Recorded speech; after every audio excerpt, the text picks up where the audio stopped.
एक फार मोठा क्रांतिकारी बदल होणार आहे। म्हणून बाबासाहेब म्हणाले, शिक्षण हे वाघिणीचं दूध आहे, ज्यांनी ते प्रशांत केलं तो वाघासारखा गुरगुरल्याशिवाय राहणार नाही। तुम्ही सर्वजण बाबासाहेबांचे चेले आहात। बाबासाहेबांनी तुम्हाला जो संदेश दिलाय तो संदेश तुम्ही पुरेपूर परिपूर्ण पद्धतीने अंगीकारला पाहिजे। कधी आपला हा झेंडा, कधी तर तो झेंडा, कधी इकडे तोंड, कधी इकडे तोंड, चार दिशा आणि अन्य जे चार दिशा छोट्या इकडे तिकडे आपल्या सर्वांचे तोंड आहे। आपण आपल्या राजकीय पक्षाची ताकद वाढवली पाहिजे। जेव्हा आपण डॉक्टर बाबासाहेब आंबेडकरांचं स्मरण करतो तर बाबासाहेब आंबेडकरांनी दिलेला तो निळा झेंडा आहे, जो की चळवळीचं प्रतीक आहे, जो पंचशील झेंडा आहे, जे धम्माचं प्रतीक आहे, जो पक्ष आहे रिपब्लिकन पक्ष तुमच्या आणि माझ्या राजकीय हक्काचं लढणारं व्यासपीठ आहे। आपण या सर्व गोष्टीचा परिपूर्ण विचार केला पाहिजे। मी जेव्हा असं म्हणतो शिक्षण हे वाघिणीचं दूध आहे। सिद्धार्थ दादा भालेराव हे या कार्यक्रमाला उपस्थित झालेले आहेत आणि उदगीर येथे उपासक दिलीप भाऊ सोनकांबळे साहेबांच्या पुढाकाराने आणि उदगीरचे लोकप्रिय आमदार तथा माजी राज्यमंत्री संजयजी बनसोडे साहेब यांच्या प्रयत्नातून जे काही विश्वशांती बुद्ध विहार त्या ठिकाणी साकारलं गेलंय, त्या बुद्ध विहाराची ख्याती ही संबंध देशभर आणि विदेशात सुद्धा अल्पावधीत पसरलेली आहे। त्या बुद्ध विहाराचं जे काही उद्घाटन आहे आपल्या देशाच्या राष्ट्रपती महामहिम द्रौपदी मुर्मू यांच्या हस्ते झाल्यामुळे त्याची ख्याती अजूनच देशात आणि देशाबाहेर पसरलेली आहे। आणि मला असं वाटतं की या बुद्ध विहाराच्या निर्मितीसाठी ज्यांनी पुढाकार घेतला असे दिलीप भाऊ सोनकांबळे सुद्धा या ठिकाणी उपस्थित आहेत। ते नांदेडचे जावई सुद्धा आहेत।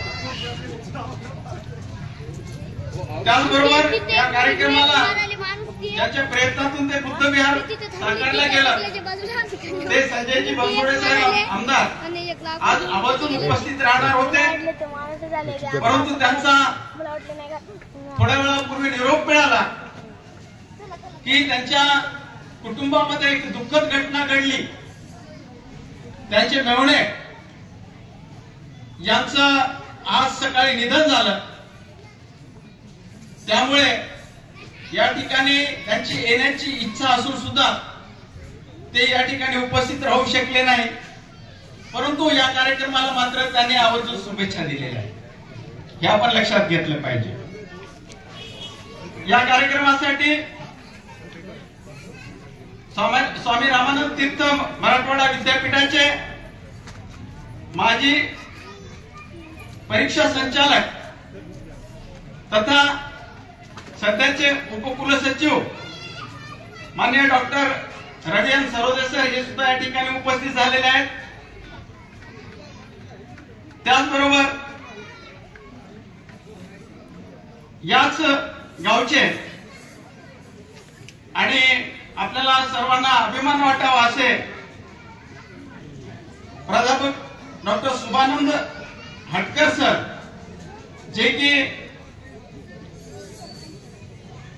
एसडीजीएस अभियांत्रिकी महाविद्यालय नांदेड विष्णुपुरी येथे ते डीन आणि असोसिएट प्रोफेसर आहेत, ते या ठिकाणी उपस्थित झाले। त्याचबरोबर या कार्यक्रमासाठी या गावच्या पहिल्या प्रथम नागरिक आणि सरपंच संध्याताई हंबर्डे, त्यांचे पती विलाजी हंबर्डे हे सुद्धा या ठिकाणी आवर्जून उपस्थित झाले। मी बघतोय सकाळीपासून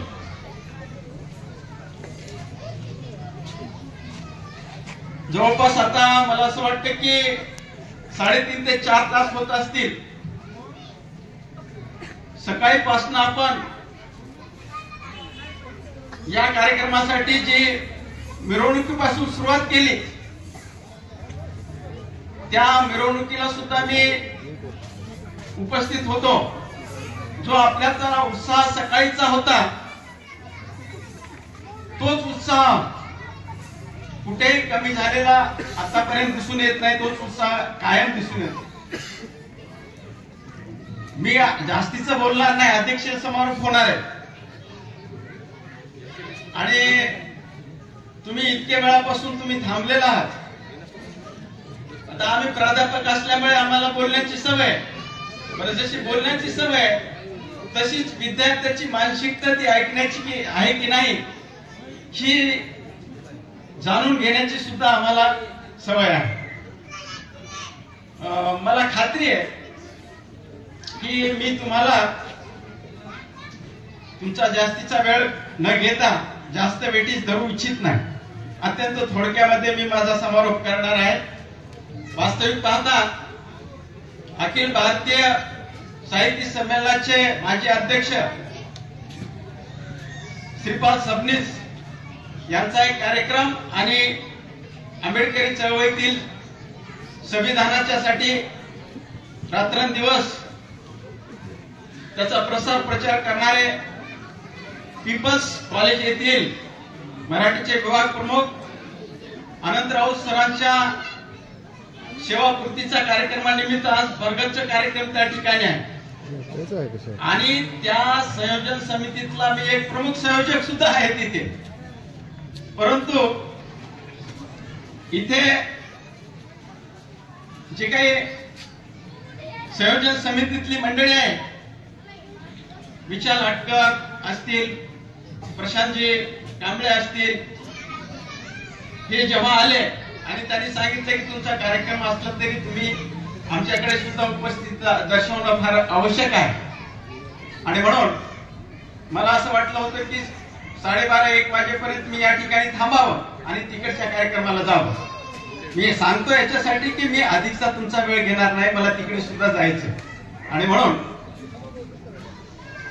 आज आपण या ठिकाणी जे काही जमलेला मी बघतोय की मागील अनेक वर्षांपासून विष्णुपुरीची मंडळी धम्म कार्यात, सांस्कृतिक कार्यामध्ये आणि बाबासाहेबांच्या विचाराने इतकी भारावून गेलेली आहे, प्रेरित झालेली आहे की सातत्याने या ठिकाणी अशा प्रकारचे कार्यक्रम ही मंडळी घेत असते आणि या ठिकाणी वैचारिक मंथन ते घडवून आणतात आणि या वैचारिक मंथनातून पुढे आपल्याला कुठे जायचंय, कसं जायचंय, कोणत्या मार्गाने जायचंय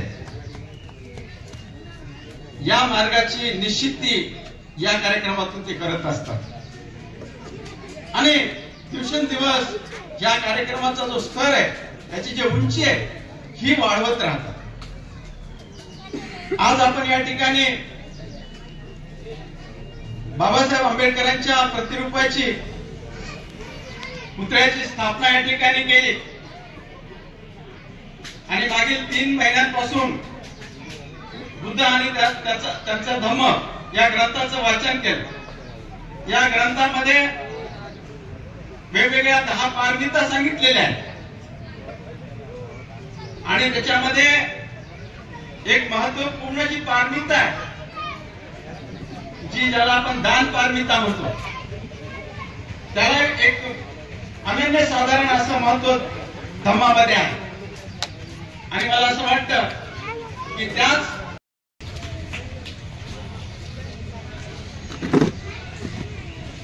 खरं तर योगायोग असा आहे की धम्मचक्र प्रवर्तन दिन आणि वर्षावासाचा समारोप सगळ्याच बुद्ध विहारावर एकाच वेळेला होतो. बघा